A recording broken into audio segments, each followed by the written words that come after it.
So let's say you have been given an undirected graph. Okay, and you have to return true or false whether there are cycles or not. So if there is a cycle, then you have to return true, and if there is not a cycle, then you have to return false. As simple as that. So if you have something like 0, 1, 2, 3 and 4. Yeah, what do you think should be the answer in this case? Should I return true or should I return false? I think I should return true because I clearly see a cycle there, right? And this is my cycle. So basically the idea is something like this. Let's say you traverse a graph, no matter whether you use BFS, DFS, I don't have any issues with that. While doing that, if you see that you are touching a node which was already touched, if you are touching a node which was already touched, will that always imply a cycle according to you? Yeah, so now I was saying that it should not touch other than its parent. So there is an exception of the parent. So that is an important point. It should be in the same component. Actually, it will be in the same component because when you trigger DFS at a node, you just touch those nodes which are in the same component. Because if there was another component, let's say this was 9, 12, okay, then what would happen is that in that case, so let's say you are at 12, you will never see that there is an edge starting from 12 to something over here. So it will never happen that you are traversing a component and you see that you are connected to a node which was already visited, but that is in a separate component. It can never happen, because had that been the case, then both of them would have been in the same component. So you do not have to worry about this thing, because if there is a connection in undirected graph, that means the components are same. Okay, it can never happen that you are in a separate component and there is an edge to something of a different component. So maybe the easiest thing that I could do is something like this, that what you can do is that you can trigger DFS from wherever you want. So let's say you trigger DFS from 4. Now you know every recursion has a recursion tree diagram.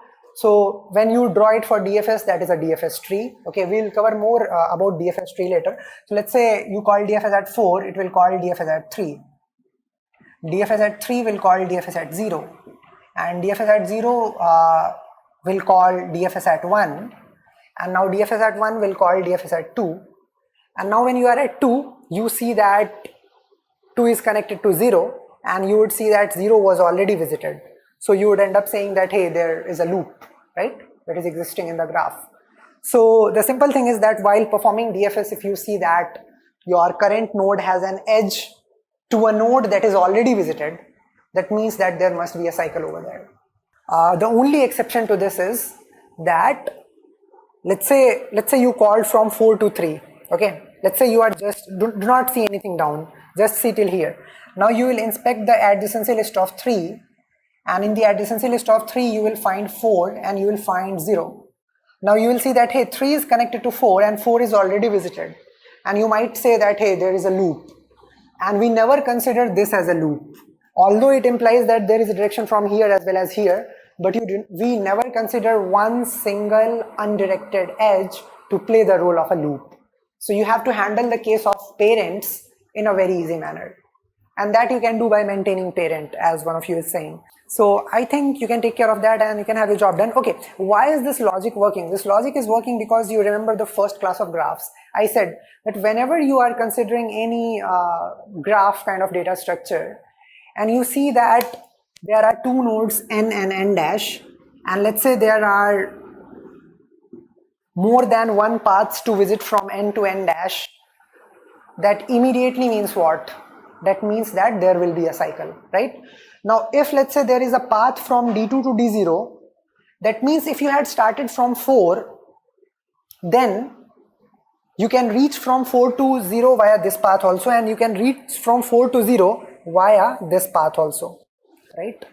So the logic that is helping me get the answer is the logic that if I detect two different paths to get to a node from some other node, and that some other node could be the node from where you started your DFS, because you started your DFS and you reached at some node at some point t, and you reached at the same node at some point t dash via some other path, and it is guaranteed it will be some other path because DFS doesn't consider the same edges again. Okay, so that is the logic which forces you to say that hey, a cycle has to be there. So now how to get rid of that parent edge case?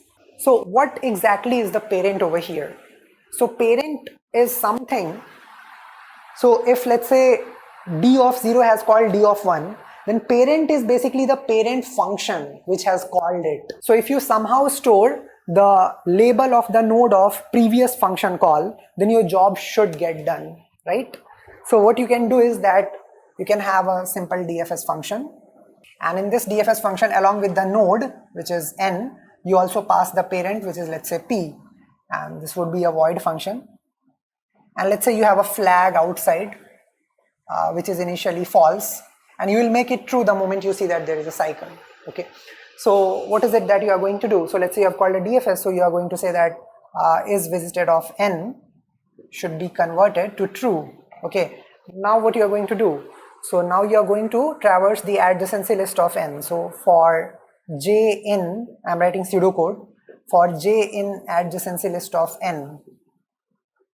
Okay, now what will you do? If is visited of if is visited of j is equals to false. So if let's say there is a node starting from here, node connected to this one which is not visited, then what would you do?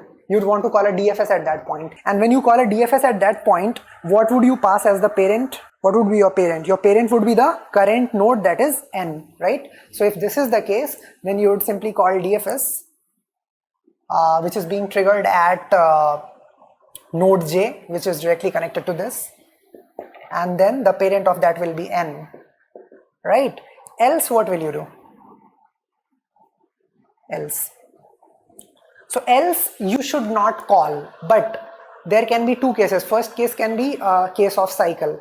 In case of cycle, what would be there? That you would see that that particular node that you have is already visited. So if that node is already visited and there is a connection, let's say you were at 2 and you saw that there is a 1 starting from here, and you see that 0 is already visited, then you would end up saying that there is a cycle. But the only exception that you would have would be with respect to parent. So you would say that if j, which was already visited, because you came to else, so if j which was already visited is not a parent, so if j is not equals to p, then you would want to turn this flag from false to true. And by the time this would have got over, you just check the value of flag, and if that is true, that means that it's guaranteed that there is a cycle in this graph. So now let us try to understand one more thing over here. Why is this approach again like guaranteed to get you a cycle? Is because you do a DFS, then each edge is inspected at least once. Okay, because each edge is inspected at least once, what would happen that if at all there is a cycle, it's guaranteed that you would have taken a path in that cycle and you would touch that edge which is helping you say that there is a cycle. For example, let's say you consider D4, D3, D0, D1, and you came to D2, and if D2 is connected to D0, if there is this kind of edge, it is guaranteed that at this node 2, you will for sure see that, hey, there is an edge that is existing there. So if DFS was an algorithm which was missing out on some edges, then you might have missed out on cycle detection. But because you are considering all the edges over here, it's guaranteed that you are going to get your answer. Cool. So what is the time complexity of this again? It's just the time complexity of DFS algorithm itself. Okay.